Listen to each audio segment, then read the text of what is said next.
Hey guys, Indian Institute of Technology Guwahati পৰা আহিছে নোটিফিকেশনটো যদি আপুনি ভাবি আছে IIT গুৱাহাটীত আপুনি আপোনাৰ নিজৰ কেৰিয়াৰ ষ্টাৰ্ট কৰিব বা আপুনি জব বিচাৰি আছে দেন এইটো ভিডিও আপোনাৰ কাৰণে বহুত ইম্পৰ্টেন্ট হ'ব গৈ আছে এটা আপুনি এপ্লাই কৰিব পাৰিব অফিচাৰ পোষ্টৰ কাৰণে যত নোটিফিকেশনটো আহিছে আৰু এইটো ভিডিওত মই ইয়াৰ ডিটেইলছ খিনি সিস্টেমেটিক প্ৰভাইড কৰিম যদি আপুনি ইন্টাৰেষ্টেড হয় নোটিফিকেশন ৰিগাৰ্ডিং ডিটেইলছ খিনি আপুনি চেক কৰিব পাৰিব আৰু নোটিফিকেশন ৰিগাৰ্ডিং কোনো ধৰণৰ কোৱেশ্চন থাকিলে ভিডিওৰ কমেন্ট সেকশনত কমেন্ট কৰি দিব within 48 hours ভিতৰত আপুনি জব এলাৰ্ট এসকে টিমৰ পৰা ৰেসপন্স পাব যদি আপুনি ইন্টাৰেষ্টেড হয় আৰু আপুনি ভাবি আছে গুৱাহাটীত আপোনাৰ নিজৰ কেৰিয়াৰ ষ্টাৰ্ট কৰিব তেনে আহক দেৰি নকৰি আজিৰ ভিডিওটো আৰম্ভ কৰোঁ শুৰু কৰতে हैं এতিয়া সব ৰিকুৱাৰমেন্ট ওভাৰভিউ খিনি Organization Indian Institute of Technology Guwahati পৰা আহিছে নোটিফিকেশনটো আৰু আপোনাৰ ডিপাৰ্টমেন্ট দি আছে সিভিল ইঞ্জিনিয়াৰিং যত আপোনাৰ সেকশন আছে ৰিসাৰ্চ এন্ড ডেভেলপমেন্ট সেকশনত হ'ব আপোনাৰ ৰিকুৱাৰমেন্ট পোষ্ট নেম দি আছে আপুনি জুনিয়ৰ প্ৰজেক্ট অফিচাৰ পোষ্টত এপ্লাই কৰিব পাৰিব টোটাল ভ্যাকেন্সিজ আছে আপুনি টু পোষ্টত এপ্লাই কৰিব পাৰিব স্যালাৰি আপুনি এটা ৰিসিভ কৰিব 27000 আপুনি পাৰ মান্থ কে আৰু আপোনাৰ যদি এপ্লিকেশন মোড দি আছে আপুনি অনলাইনত এপ্লাই কৰিব লাগিব অনলাইনত কেনেকৈ এপ্লাই কৰিব তাৰ বেসিক ডিটেইলছ মই আপোনাক এটা প্ৰভাইড কৰি দিম Yes, about vacancy can apply কৰতে আপনি ফলো কৰিব লাগিব এডুকেশনাল কোয়ালিফিকেশন যদি আপনি মাস্টাৰ ডিগ্ৰি কমপ্লিট কৰেছে সায়েন্সৰ পৰা এপ্লাই কৰিব পাৰিব অৰ দিয়া আছে যদি আপনি ব্যাচেলাৰ্স ডিগ্ৰি কমপ্লিট কৰেছে ইঞ্জিনিয়াৰিংত তেনেহলে আপনি এপ্লাই কৰিব পাৰিব নাইবা যদি আপনি ব্যাচেলাৰ্স ডিগ্ৰি কৰেছে ডিজাইনত তথাপি আপনি এটো ভ্যাকেন্সিত এপ্লাই কৰিব পাৰিব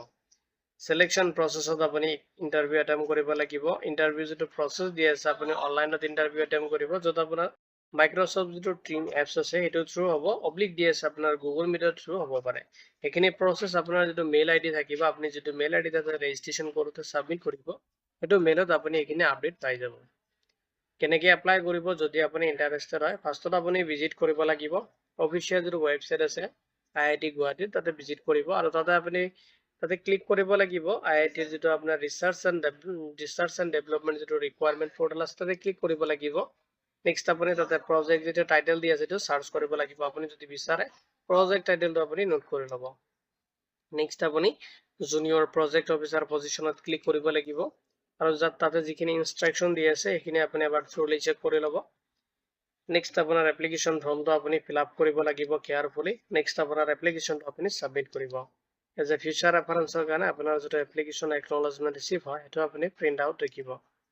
এতিয়া সব ইম্পৰ্টেন্ট ডেটস খিনি তো অনলাইন এপ্লাই অলৰেডি চলি আছে আৰু লাষ্ট ডেট দি আছে 21 আগষ্ট 2026 লগিনে লাষ্ট আপুনি এপ্লাই কৰিব পাৰিব আৰু অনলাইন যেটো ইন্টাৰভিউ ডেট দি আছে 24 আগষ্ট 2026 ত হ'ব এখিনি ইন্টাৰভিউ ডিটেইলছ খিনি আপোনাৰ যেটো মেইল আইডি থাকিব তাতে আপুনি আপডেট খিনি পাই যাব আৰু ইন্টাৰভিউ টাইম দি আছে 11 AM ৰ পৰা ষ্টাৰ্ট হ'ব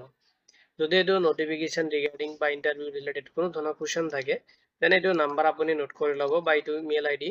বা যদি কোনো ধৰণৰ ৰিকুৱাৰমেন্ট ৰিগাৰ্ডিং বা কিবা ধৰণৰ ইস্যু আছে আপুনি এটো ধৰক ডাইৰেক্টলি তাতে ভিজিট কৰি কিনে এটো মেইল আইডি তাতে আপুনি মেইল কৰি দিব পাৰে বা এখিনি নাম্বাৰ আপুনি নোট কৰি ল'ব পাৰে এখিনি কন্টাক্ট ডিটেইলছত আপুনি কন্টাক্ট কৰি ইয়াৰ সবিশেষ জানিব পাৰিব ইম্পৰ্টেন্ট যিখিনি লিংক আছে ভিডিওৰ ডেসক্ৰিপচনত চেক কৰিব পাৰিব লগতে জব এলাৰ্ট এসকে পৰ্টেলতো মই আপডেট কৰি দিম যদি এটো নোটিফিকেশন ৰিগাৰ্ডিং কোনো ধৰণৰ কোৱেশ্চন থাকে ভিডিওৰ কমেন্ট সেকশনত কমেন্ট কৰিব within 48 আৱাৰ্ছৰ ভিতৰত আপুনি জব এলাৰ্ট এসকে টিমৰ পৰা ৰেসপন্স পাব ভিডিওটো চোৱাৰ বাবে ধন্যবাদ দি কিনে আজিৰ ভিডিও মই ইমানতে সামৰিছো